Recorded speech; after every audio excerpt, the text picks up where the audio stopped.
बॉम्बे का ऑफिशियल, उससे पहले भी हालांकि 2-4 कहते हैं कि लोग इनकाउंटर हुआ था, लेकिन रिकॉर्ड पे कहते हैं कि ऑफिशियल इनकाउंटर बॉम्बे का यही केस था जिसकी कहानी आज मैं सुनाने जा रहा हूँ। तो पहली चीज़ तो ये कि ये शायद बॉम्बे का पहला इनकाउंटर था।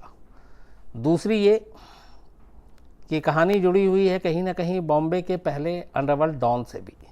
जब हम लोग डॉन की बात करते हैं तो आजकल ज़्यादातर लोग दाऊद इब्राहिम का ही नाम लेते हैं, लेकिन ये कहानी जब शुरू हुई या बॉम्बे में जो डॉन का कल्चर शुरू हुआ, डॉन शब्द एक्चुअली पहली बार कहाँ से आया, तो ये कहानी उस पहले डॉन की भी। बहुत सारे लोग कहते हैं हाजी मस्तान पहला डॉन, बहुत सारे लोग कहते हैं करीम लाला, वर्दा राजन, दाऊद इब्राहिम, लेकिन हकीकत में ये है कि अगर आप पूरी हिस्ट्री को खंगालेंगे अंडरवर्ल्ड की, तो हिंदुस्तान में डॉन शब्द और डॉन जो चीज़ लेकर आया जो शख्स, वो था करीम लाला।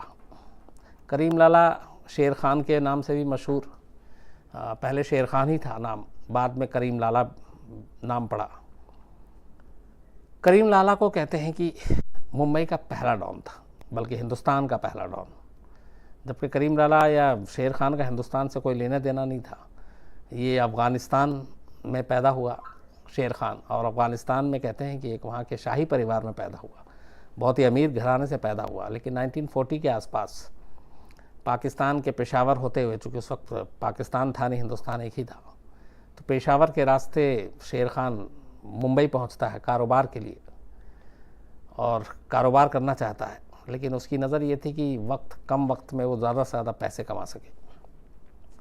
तो करीम लाला हिंदुस्तान आता है और धीरे धीरे वो अपना बिज़नेस शुरू करता है, लेकिन बिज़नेस के आड़ में दरअसल वो स्मगलिंग का काम करता है, डायमंड, गोल्ड, डॉक पे और बाकी दूसरी जगहों से जो समंदर के रास्ते। और यहाँ तो उस वक्त तस्करी सबसे बड़ा धंधा हुआ करता था, तो तस्करी के धंधे में काफ़ी कमाई हुई। इस बीच में फिर उसने उस पैसों से मुंबई में जुए के अड्डे, शराब, ये सारी चीज़ों की भी दुकान खोली, वो भी चल पड़ा। फिर लोगों को उसने पैसे उधार देने शुरू किए, तो धीरे धीरे करीम लाला देखते ही देखते कद बढ़ता गया। इस दौरान में एक दूसरा शख्स था जो मुंबई में ख़ास तौर पे तस्करी में अपना हाथ आजमाना चाह रहा था, और वो था, उसका नाम हाजी मस्तान। लेकिन हाजी मस्तान को मालूम था कि करीम लाला का सारी तरफ दबदबा है, कब्ज़ा है, और उस वक्त अंडरवर्ल्ड में खून खराबा और लड़ाई बड़ी कम होती थी। तो हाजी मस्तान ने भी सोचा कि लड़ाई झगड़े से अच्छा है कि मिल बैठ के बात करते हैं और दोस्ती करके काम करते हैं। करीम लाला से फिर दोस्ती हो गई और इलाका बढ़ गया कि ये तुम्हारा इलाका, ये हमारा इलाका। इस बीच में एक तीसरा कैरेक्टर भी शामिल होता है जो साउथ से आया था, वर्दा राजन। वो भी तस्करी और इन सारी चीज़ों में और शराब और जुए के अड्डे में इन्वॉल्व था। तो वर्दा राजन को फिर लगा कि वो भी अकेले या लड़के कर नहीं सकता, तो उसने भी फिर करीम लाला से हाथ मिलाया। तो फिर अब 3 इलाके बढ़ गए अलग अलग, और उसमें बड़ा उसूल का सारे पाबंद थे कि जो जिनका इलाका है उस इलाके के बाहर वो काम नहीं करेगा। तो बिना खून खराबे के 3 गैंग ने फिर काम करना शुरू किया। लेकिन इन तीनों में करीम लाला हो या फिर हाजी मस्तान या फिर वर्दा राजन, इनमें जो सबसे बड़ा कद और जिसकी दबदबा सबसे ज़्यादा था वो करीम लाला ही था। तो ये सारी चीज़ें चलती रहीं और करीम लाला का कद लगातार बढ़ता गया। करीम लाला के ऊपर इंस्पायर होकर बहुत सारी फिल्में भी बनी। कहते हैं कि जंजीर में जो प्राण ने शेर खान का रोल किया था वो एक्चुअली कहीं ना कहीं करीम लाला से ही प्रभावित था, और करीम लाला को ही उसमें दिखाया गया था। फिल्म इंडस्ट्री में भी बड़ी दोस्ती थी। एक कहानी ये भी है कि एक बार हेलेन के किसी एक अपने ही जानने वाले ने पैसे बहुत सारे मार लिए और वापस नहीं कर रहा था, तो हर तरफ से वो हेलेन परेशान हो गई, मिला नहीं पैसा। तो फिर दिलीप कुमार ने उस वक्त एक ख़त लिखा था करीम लाला के नाम, और करीम लाला के पास वो ख़त लेकर हेलेन पहुंची, और फिर करीम लाला ने बाकायदा जिस शख्स ने पैसे लेके देने से मना कर रहा था उस तक बात की, और फिर वो सारे पैसे हेलेन को वापस मिले। तो ये दबदबा था। एक कहानी ये भी है कि किसी घर को कब्जाने के मामले में करीम लाला को कोर्ट से सम्मन आ गया था, और उस सम्मन के बाद करीम लाला को कोर्ट में पेश किया गया। तो जब वो अदालत में पहुँचे तो जज महिला थी, तो अदालत में जितने भी लोग बैठे हुए थे वकील, वो तमाम लोग करीम लाला को देखकर खड़े हो गए। उसके बाद जज साहिबा ने पूछा करीम लाला से कि आप विटनेस बॉक्स में आइए। उसका पहला सवाल ये था कि आपका नाम क्या है। तो कहते हैं करीम लाला ने जज की तरफ देखा, फिर लोगों की तरफ देखा और बोला कि ये काला कोट पहने हुए कौन महिला है। कौन औरत है जिसको मेरा नाम नहीं मालूम, तो उस पर बड़े लोग हंसे भी थे। तो ये दबदबा, ये सारी चीज़ें थी, करीम लाला और ये तमाम धंधा सब कुछ ठीक चल रहा था। लेकिन वर्दा राजन, करीम लाला और हाजी मस्तान के बाद 80 के दशक में अचानक एक और अंडरवर्ल्ड जो नया डॉन बनने जा रहा था उसकी एंट्री होती है, और वो था उस वक्त साबिर कास्कर, जो दाऊद इब्राहिम का बड़ा भाई था। और ये लोग भी फिर ये सारी स्मगलिंग, तस्करी और बाकी चीज़ों में इन्वॉल्व होते हैं।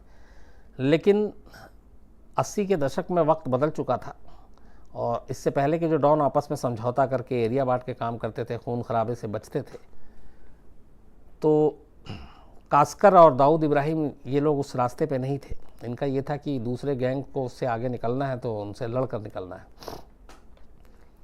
बीच में हालांकि हाजी मस्तान ने सुलह सफाई कराने की कोशिश की, लेकिन करीम लाला के जो गैंग था वो असल में पठान गैंग के नाम से भी मशहूर था, क्योंकि करीम लाला खुद शेर खान नाम था और ख़ान के बाद पठान पड़ा, तो ये पठान गैंग उसका अपना भाई सारे करीम लाला के थे। और मुंबई में एक तरह से पठान गैंग का ही पूरा राज था करीम लाला की वजह से। लेकिन खून खराबा उतना नहीं था। 80 के दशक में जब दाऊद के भाई साबिर कास्कर की एंट्री होती है, उसके बाद फिर ये आपस में गैंग वॉर शुरू होता है और एक दूसरे के लोगों को मारने लगते हैं। फिर एक वक्त ऐसा आता है जब करीम लाला को लगता है कि शायद ये इस तरह से मानेंगे नहीं। एक बार तो ये भी कहते हैं कि दाऊद इब्राहिम को उठवा कर करीम लाला के सामने लाया गया था और करीम लाला ने बहुत पिटाई की थी, ये कहानी है। उसके बाद फिर इनकी दुश्मनी चलती रही। अब पठान गैंग और कास्कर फैमिली, मतलब दाऊद इब्राहिम, उस वक्त 80 के दशक में दाऊद इब्राहिम को डॉन बनना था, बड़ा डॉन बनना था, मुंबई पे राज करना था, तो उसके लिए बहुत कुछ करना था। तो इसलिए अब वो पठान गैंग की आंखों की किरकिरी बन गया। अब इन दोनों के बीच में दुश्मनी शुरू हो गई। हालांकि इस दुश्मनी को कम करने के लिए हाजी मस्तान ने बीच बचाव किया, फिर एक बार समझौता कराया कि एक दूसरे को आप मारोगे नहीं, एक दूसरे के लोगों के हमला नहीं करोगे। कहते हैं कि पठान गैंग ने समझौता तो कर लिया, दाऊद ने भी कर लिया, लेकिन पठान गैंग अंदर ही अंदर नाखुश था दाऊद के इस बढ़ते दबदबे से, और इसीलिए वो दाऊद को सबक सिखाना चाहता था। इसी दौरान में एक चौथे कैरेक्टर की एंट्री होती है। इस कैरेक्टर का नाम था मनोहर अर्जुन सुर्वे। एक लड़का जो महाराष्ट्र के रत्नागिरी में पैदा हुआ, फिर मुंबई आता है, अपने ताऊ और ताई के पास रहता है पढ़ाई लिखाई के लिए। मुंबई के कीर्ति कॉलेज में एडमिशन लेता है। बीए में दाखला करने के बाद पढ़ने में होशियार, बीए 76% मार्क्स के साथ वो पास करता है। लेकिन उसका जो सौतेला भाई था वो थोड़ा क्राइम की दुनिया में दखल रखता था, तो मनोहर अर्जुन सुर्वे अपने उस सौतेले भाई के भी करीब था। फिर कॉलेज के दौरान ही उसने अपना एक गैंग बनाया, छोटी मोटी बदमाशी भी करता था, लेकिन बहुत पढ़ा लिखा, पढ़ने में तेज, 76% मार्क्स, मतलब उस ज़माने में। तो धीरे धीरे फिर वो क्राइम के रास्ते पे चल पड़ता है। और एक बार अपने सौतेले भाई के साथ मिलकर उसी इलाके में किसी से लड़ाई हुई थी, एक शख्स की लड़ाई में जान चली जाती है। उसके कत्ल के सिलसिले में मनोहर सुर्वे, उसके भाई और उसके एक दोस्त, इन 3 लोगों को पुलिस पकड़ के कोर्ट ले जाती है। अदालत इनको उम्र कैद की सज़ा सुना देती है। तब उम्र कैद 14 साल के लिए हुआ करती थी। उम्र कैद के बाद इन तीनों को बॉम्बे की जेल में नहीं रखा जाता, बल्कि पुणे के अरवदा जेल में भेज दिया जाता है। लेकिन वहाँ एक दूसरा और भी कई गैंग थे, उनके साथ मारपीट होती है। जब मारपीट होती है तो फिर जेलर परेशान हो जाता है, फिर उसको वहाँ से निकाल कर रत्नागिरी जेल में भेज दिया जाता है। 9 साल बीत जाते हैं जेल के अंदर रहते रहते। 9 साल के बाद एक दिन मौका मिलता है और मनोहर सुर्वे जेल से भाग जाता है। जेल से भागने के बाद वो सीधे मुंबई पहुंचता है, बॉम्बे तब का। बॉम्बे में अब उसका ये था कि अपना गैंग बनाना है, लेकिन उस वक्त तक अंडरवर्ल्ड में भी थोड़ा सा वो चीज़ें आ गई थी, रिलीजियस लाइन पे गैंग वैंग। तो कोशिश करता है कि वो दाऊद इब्राहिम के गैंग में शामिल हो, वहाँ जगह नहीं मिलती, पठान गैंग में शामिल हो, वहाँ जगह नहीं मिलती। तो ये छोटी छोटी वारदात करता रहता है और कुछ लोगों को मारता भी है, सरकारी बैंक को लूटता है, ख़जाने को लूटता है, गाड़ियाँ चुराता है और अपने दुश्मनों को ठिकाने लगाता है। धीरे धीरे मनोहर सुरवे का थोड़ा नाम होने लगता है और उसके बाद उसका नाम बदल कर अब मनिया सुरवे हो जाता है, क्योंकि उसके दोस्त उसको मनिया के नाम से बुलाते थे। तो मनिया सुरवे की जब ये किस्से कि एक बहुत ही नया लड़का आया है जो बड़ा डेयरिंग है, पठान गैंग तक पहुंचती है इसकी कहानी। पठान गैंग दाऊद इब्राहिम और उसके भाई से उस वक्त तक समझौता तो कर चुकी थी, लेकिन पठान गैंग किसी तरह से सबक सिखाना चाहती थी और इसीलिए उसने अब सोचा कि चूँकि हाजी मस्तान के साथ बात हो चुकी है, समझौता हो चुका है, तो ऐसा करते हैं कि कोई किसी एक नए लड़के को ये काम दिया जाए जो दाऊद के बड़े भाई को ठिकाने लगा सके। मनिया सुरवे से मुलाकात होती है तय पठान बंधुओं की, और इसी के बाद मनिया सुरवे को ये काम दिया जाता है कि तुम ये काम करोगे, दाऊद के भाई को जो साबिर कासकर उसको मारोगे। मनिया सुरवे को एक मौका चाहिए था अनरेवल में अपनी जगह बनाने के लिए, मुंबई में नाम के लिए। वो फ़ौरन तैयार हो जाता है। इसी के बाद 12 फरवरी 1981 12 फेब 1981 ये काम ले चुका था। मुंबई के सिद्धिविनायक मंदिर के पास अक्सर रात को दाऊद का भाई साबिर कासकर पहुंचा करता था। जब वो वापस अपने घर जाया करता था लेट, तो उसी पेट्रोल पंप पे कभी कभी पेट्रोल भी भराया करता था। ये चीज़ें रैकी के दौरान पता चल गई थी। मनिया सुरवे अपने लड़कों को लेकर पहुंचता है। 12 फरवरी 1981 की रात उस पेट्रोल पंप पे जो सिद्धिविनायक मंदिर के करीब था, ये लोग 2 गाड़ियों में इंतज़ार करते रहते हैं। अचानक साबिर कासकर की वहाँ गाड़ी आती है, दाऊद के भाई की गाड़ी में। ये उसको देखते हैं, देखते ही उसके बाद ये दोनों तरफ से घेर लेते हैं और मनिया सुरवे जो है अंधाधुंध गोलियां चलाना शुरू कर देता है। दाऊद के बड़े भाई की मौके पर ही मौत हो जाती है। उसके बाद वो लोग यहाँ से भाग जाते हैं। इस कत्ल की खबर अगले दिन सारे अखबार में और उसके बाद हर तरफ अंडरवर्ल्ड में भी चर्चा का विषय है। दाऊद के बड़े भाई का कत्ल, जाहिर सी बात है पहला शक पठान गैंग पे था। पठान गैंग भी थोड़ा घबराता है, लेकिन फिर धीरे धीरे पता चलता है कि ये काम मनिया सुरवे नाम के एक नए गैंगस्टर ने किया है। अब यहाँ से मनिया सुरवे और दाऊद इब्राहिम की दुश्मनी शुरू होती है। लेकिन मनिया सुरवे इसके बाद उसका कद बहुत बढ़ गया और धीरे धीरे वो बहुत सारे फिर क्राइम करने लगा। इवन उसने पुलिस वालों पर भी हमला किया और उसने अपना गैंग बनाया। और इस गैंग में पठान गैंग और एक तरह से दाऊद इब्राहिम गैंग, इनको भी उस वक्त पीछे छोड़ना शुरू कर दिया।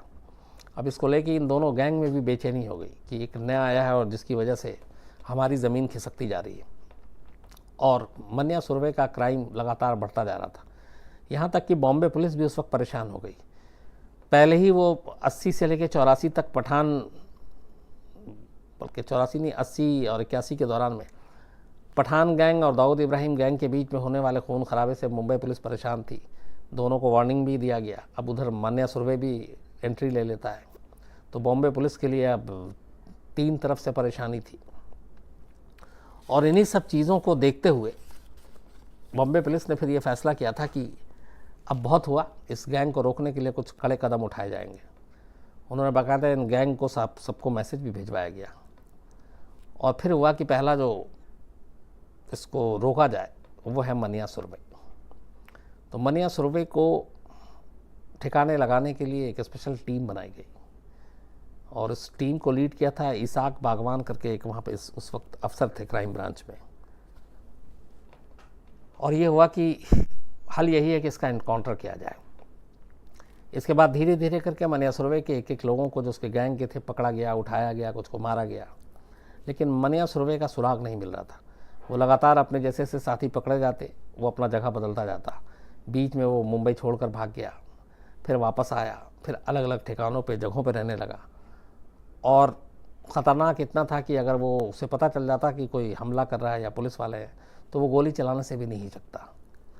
तो उसके इस ख़तरनाक होने के इस सबूत को देखते हुए पुलिस भी बड़ी एहतियात के साथ उसका पीछा कर रही थी, सुराग ढूंढ रही थी। लेकिन लगभग दाऊद इब्राहिम के बड़े भाई के कत्ल को 1 साल बीत गए। मनिया सुरवे के गैंग के ज़्यादातर लोग पकड़े गए, मनिया सुरवे का सुराग नहीं मिल रहा था।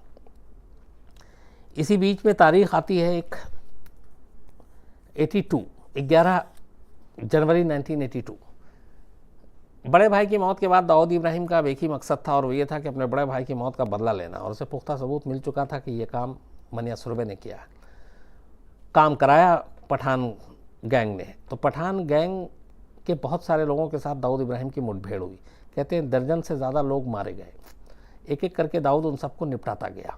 जिन जिन लोगों को भी उसे शक था कि उसके बड़े भाई की मौत में ये लोग शामिल थे, उन सबको एक एक करके वो मारता गया। लेकिन असली कातिल जिसने गोली चलाई थी वो मनिया सुरभे था, और वो दाऊद के हाथ नहीं लग रहा था, यहाँ तक कि बॉम्बे पुलिस के हाथ नहीं लग रहा था। यहाँ ये भी कहते हैं कि उस वक्त दाऊद इब्राहिम के बॉम्बे पुलिस से रिश्ते बड़े अच्छे थे, इसलिए कि पठान गैंग का जो है वो बढ़ रहा था दबदबा, और बॉम्बे पुलिस पठान गैंग के दबदबे को कम करना चाहती थी। अब यहाँ पे भी खेल होता है सब। अब कम करने के लिए उसे चाहिए था एक कोई दूसरा मोहरा। तो लगा कि दाऊद गैंग अभी नई है, उठेगी, तो पठान गैंग को नीचे लाने के लिए दाऊद गैंग ही बेहतर है। तो बॉम्बे पुलिस ने कहते हैं कि दाऊद गैंग को थोड़ा सा प्रमोट करना शुरू किया पठान गैंग को ख़त्म करने के लिए। यहीं पे बॉम्बे पुलिस ने गलती भी की, क्योंकि पठान गैंग तो उसके बाद धीरे धीरे ख़त्म हो गया, लेकिन उससे बड़ा सरदर्द बन गया दाऊद इब्राहिम, जिसने 93 किया। लेकिन उस वक्त तक ये एहसास नहीं था बॉम्बे पुलिस को। तो पठान गैंग और दाऊद गैंग में लड़ाई चल रही थी। बॉम्बे पुलिस ने पठान गैंग के ख़ात्मे के लिए दाऊद को थोड़ा सपोर्ट किया। अब इस दौरान में दाऊद की चूँकि बॉम्बे पुलिस में अच्छी दोस्ती थी, उसको किसी भी कीमत पे मनिया सुरभे चाहिए था, और सारे लोग लगे हुए थे। इसी दौरान दाऊद के ही एक ख़ास गुर्गे ने 11 जनवरी 1982 को बॉम्बे पुलिस के उस टीम को इन्फॉर्मेशन दी, जिस टीम को मानिया सुरभे का इनकाउंटर करने के लिए कहा गया था, और उसे कहा कि आज मानिया सुरभे जो है दोपहर को करीब 1:30 बजे के आसपास वडाला एरिया में अंबेडकर कॉलेज जंक्शन के पास आएगा, और टैक्सी से आएगा। खबर उसकी एकदम पुख्ता थी, और वो वहाँ पे एक ब्यूटी पार्लर है उस पार्लर में अपनी गर्लफ्रेंड से मिलने आ रहा है। उस ब्यूटी पार्लर से उसको अपनी गर्लफ्रेंड को पिक करना, और फिर वो दोनों कहीं चले जाएंगे। मनिया सुरभे के बारे में जब पुलिस ने तफ्तीश की थी, तब ये पता चला था कि उसकी एक गर्लफ्रेंड है, लेकिन वो गर्लफ्रेंड कौन है ये नहीं मालूम था तब तक, ताकि उसके ज़रिए मनिया तक पहुंचा जाए। और मनिया ने भी इस बात का पूरा ख्याल रखा था, लेकिन उस मुखबिर को ये सारी चीज़ें मालूम थी।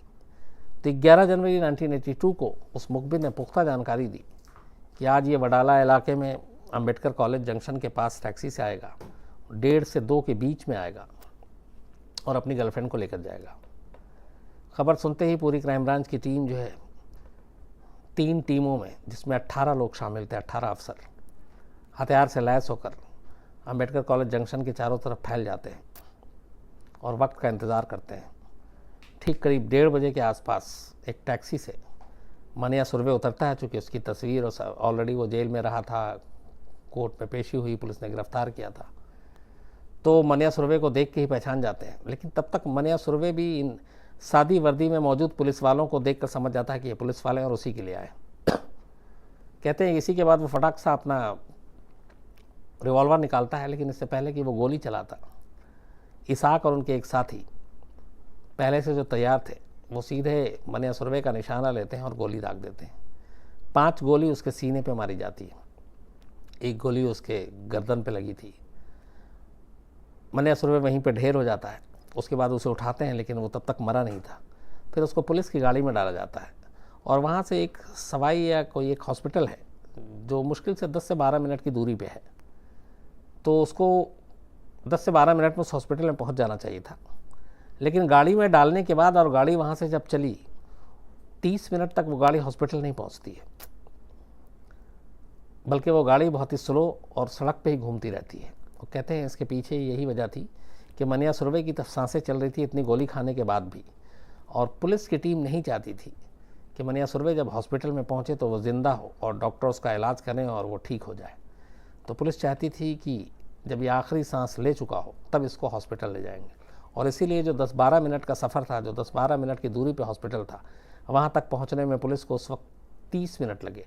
जबकि ऐसे सिचुएशन में जहाँ पे किसी की जान को ख़तरा है और बुरी तरह गंभीर से रूप से घायल है, ज़ख्मी है, तो गाड़ी की स्पीड अपने आप तेज़ हो जाती है, जैसे एम्बुलेंस जिस तरीके से भागती है। लेकिन यहाँ पे उल्टा था, तो उसकी वजह यही थी। कहा जाता है कि ये श्योर करना था कि इस एनकाउंटर में मनिया सुरभे बचना नहीं चाहिए। तो वही हुआ, जब वो हॉस्पिटल पहुंचा तब तक मन्या सुरभि की मौत हो चुकी थी। इसके बाद इस मन्या सुरभि की मौत अगले दिन सारी तरफ सुर्खियों में थी। और इस मौत से सबसे ज़्यादा फ़ायदा हुआ दाऊद इब्राहिम को, क्योंकि दाऊद इब्राहिम को मन्या सुरभि से एक वक्त में ख़तरा हो गया था कि ये जिस तेज़ी से बढ़ रहा है तो शायद ये उसके गैंग को भी पीछे छोड़ दे। दूसरी चीज़ जो सामने आई बाद में वो ये कि मन्या सुरभि के इस एनकाउंटर के लिए दाऊद इब्राहिम ने भी पुलिस की मदद की, और जो मुखबिर जिसने खबर दी थी पुलिस को वो दाऊद का ही आदमी था, और दाऊद ने ही ये मैसेज पुलिस तक पहुंचाया, और दाऊद के कहने पे ही पुलिस मन्या सुरभि का एनकाउंटर करने के लिए तैयार बैठी थी। तो 11 फरवरी 1982 को मन्या सुरभि का एनकाउंटर हुआ। उसकी मौत के बाद फिर 1982 में दाऊद का एक तरह से अपने बड़े भाई की मौत का बदला पूरा हुआ। मन्या सुरभि के बाद अब मुंबई की सड़कों पर खून खराबे का दौर बहुत तेज़ी से बढ़ गया अब, क्योंकि अब एक मन्या सुरभि हट चुका था, अब सिर्फ बचा जो पठान गैंग और दाऊद। और यहीं से कहते हैं कि दाऊद का उत्थान शुरू हुआ। दाऊद ने एक एक कर पठान गैंग के लोगों को निशाना बनाना शुरू किया। हाजी मस्तान बीच में आया, लेकिन फिर हाजी मस्तान की भी बात नहीं सुनी, और तब तक हाजी मस्तान भी इन चीज़ों से किनारे होकर एक तरह से राजनीति और बाकी चीज़ों में जाने का रास्ता था। करीम लाला जो इस पूरे पठान गैंग के मुखिया थे, उम्र हो गई थी लगभग उस वक्त 70-72 के आसपास, तो वो भी धीरे धीरे बाकी उसके भाई और वो सारे गैंग चला रहे थे। लेकिन अपने भाई का बदला लेने के लिए करीम लाला के सगे छोटे भाई को भी दाऊद इब्राहिम ने मार डाला, और इसी के बाद पठान गैंग से उसकी दुश्मनी और तेज़ हुई, जिसके बाद दोनों तरफ के बहुत सारे लोग मारे गए। हर दिन मुंबई की सड़कों पर एनकाउंटर होता था दोनों गैंग के बीच। पुलिस भी परेशान थी, और ये सिलसिला चलता रहा लगभग 85-86 तक। उसके बाद धीरे धीरे पठान गैंग पूरी तरह से लगभग ख़त्म हो गई। 2002 में करीम लाला करीब 90 या 91 साल की उम्र में करीम लाला की मौत हुई, मतलब वो 90 साल तक जिया, और उससे पहले करीब पठान गैंग लगभग ख़त्म हो चुका था, और सिर्फ मुंबई में एक ही गैंग बचा था, और वो था दाऊद इब्राहिम। 90 तक दाऊद इब्राहिम का राज चला, लेकिन 93 मुंबई सीरियल ब्लास्ट से जस्ट पहले दाऊद ने मुंबई छोड़ दिया, क्योंकि उसे मालूम था अब क्या होने जा रहा है। और तब से दाऊद आज तक हिंदुस्तान के कानून को उसको तलाश है, वो मिला नहीं है। लेकिन ये कहानी थी बॉम्बे के, बल्कि कहें कि हिंदुस्तान के पहले एनकाउंटर की, और उस पहले एनकाउंटर से जुड़े हुए पहले डॉन की, जिसने बॉम्बे में डॉन के शब्द को मशहूर किया, करीम लाला और इन 4 गैंग की। तो इस एनकाउंटर के पीछे भी एक गैंगस्टर, एक डॉन का हाथ था। एक डॉन का एनकाउंटर करवाने में वो था दाऊद इब्राहिम, जिसने एनकाउंटर कराया, एनकाउंटर किया पुलिस ने। और उसके बाद तो खैर बॉम्बे में एनकाउंटर का एक तरह से एक चलन, एक फैशन ही शुरू हो गया। बहुत सारे एनकाउंटर हुए, एक एक ही पुलिस अफसर ऐसे हैं जिनके नाम पे 50-50-60 एनकाउंटर हुए। उनमें से एक दया नायक, आप सभी नाम से वाकिफ़ होंगे। दया नायक से मैं कई बार मेरी मुलाकात हुई, हमने घंटों बैठ के बात भी की, होटल में भी बात की। जब मुंबई में ट्रेन में सीरियल ब्लास्ट हुआ था, तब दया नायक उस वक्त पुलिस से बर्खास्त चल रहे थे, और उन्हें जब मैं बॉम्बे से लाइव कर रहा था तो उनको पता चला कि मैं बॉम्बे में हूँ, तो फिर फ़ोन आया।